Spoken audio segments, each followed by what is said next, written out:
नमस्कार प्रणाम गोर लगे छी फेर से अपन फुफुल लऽ कऽ अहाँ सबके बीच उपस्थित छी अपन यूट्यूब चैनल पर।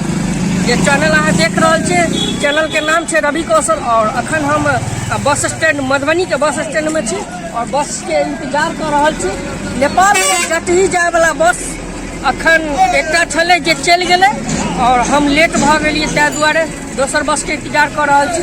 और अपने से हम सफर में जतेक हमरा संग बनल रही अंत तक वीडियो देखते रही, सफर के हमर देखते रही हम केना केना नेपाल जा रहल छी।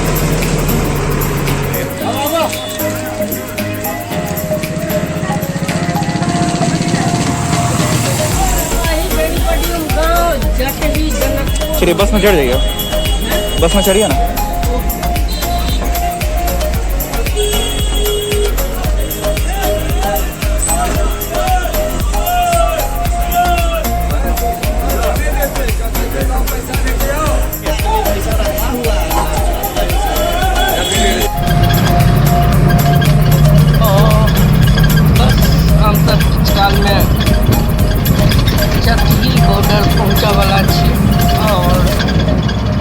पिछला बेर के ब्लॉग में अपने सब देखने रहिए कि हम जनकपुर में गेल छलिए नेपाल पिछला बेर, लेकिन फिर लौटलिए तो ब्लॉग नहीं बनेलिए। लेकिन फिर एम्हर से जाए वाला सोचलिए ब्लॉग बना लिए, वह ब्लॉग बना रहा छी। पिछला बेर अहाँ जनकपुर नेपाल वाला जानकी मंदिर वाला ब्लॉग बना देखने रहिए। और अखन हम मधुबनी से जटही बॉर्डर और ओहिके बाद जनकपुर केना जेबै से देखबै। बस अपन रफ्तार में छै, एकदम गति से चल रहल छै। अपने देख रहल छियै, देख सकै छियै गेट के बाहर के बाहर के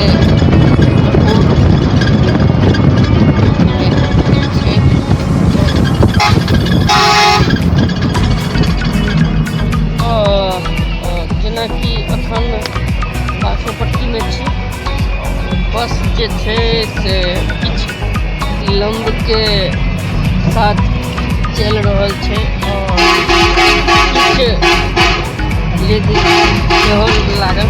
और अखन किछु देर के बाद हम उमगाँव में रहब और उमगाँव में जतऽ इंडिया के और नेपाल के बॉर्डर पड़े छै जटही नेपाल में भऽ जाइ छै, उमगाँव इंडिया में पड़े छै, तऽ सीमा भारत के पड़े छै।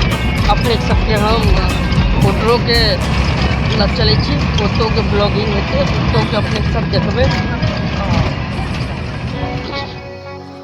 लिया हम आबि गेली, अखन हम भारत और नेपाल के सीमा में छी।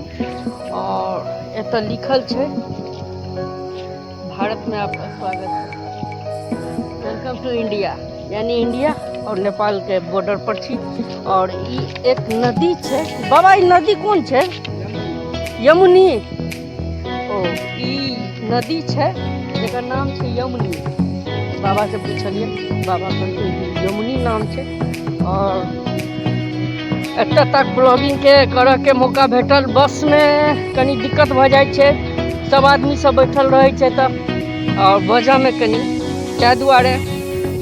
और अखन हम सीमा पर छी, बड़ा बहुत नीक एकदम एतऽ के।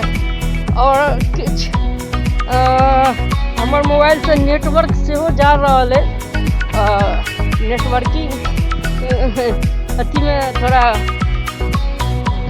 घट रहल है, टावर धीरे धीरे कम भऽ जेतै।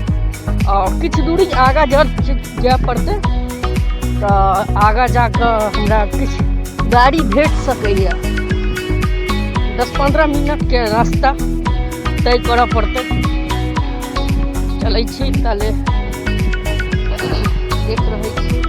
देख सकै छी बॉर्डर के भारत और नेपाल के बीच के जे सीमा छै एकरा नो मैंस लैंड कहल जाइ छै। जे ई रोड के नहीं भारत के है, नहीं हमर सीमा के, नहीं नेपाल के है। इस सीमा पर के रोड जे छै जे कनी उबड़ खाबड़ रहे छै, किया तऽ दुनू सरकार के दुनू देश के रहल नेपाली सीमा आरंभ भ चुकल है और हम अखन नेपाल इंडिया बुझियो हम क्रॉस कऽ गेलियै नेपाल में आ चुकल छियै और ई रोड देख सकै छियै एतऽ नेपाल स्टार्ट है। आगाँ पूछऽ पड़तै हमरा कि गाड़ी हमरा कतऽ भेटत।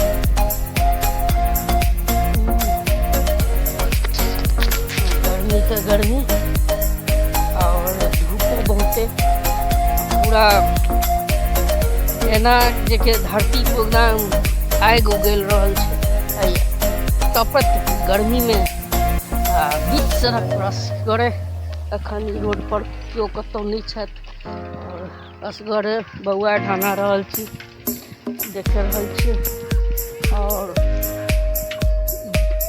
जे बोर्ड छै पीछे तऽ जटही लिखल छै ई जटही बुझाय गाँव के नाम जटही छै और जटही में छी हम अखन आ देख लियो होइ छै पूरा एकदम रोड केहन छै। आगा के दूरी पर हमरा बस नजर आबि रहल है देख सबके नेपाल के झंडा नजर आवे था नेपाल के बॉर्डर छै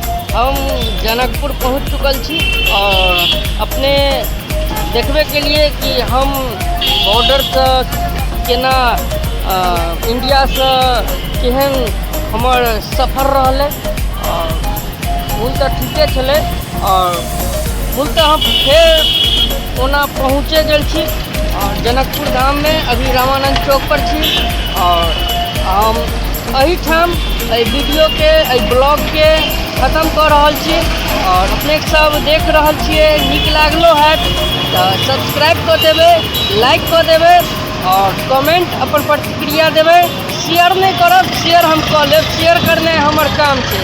धन्यवाद।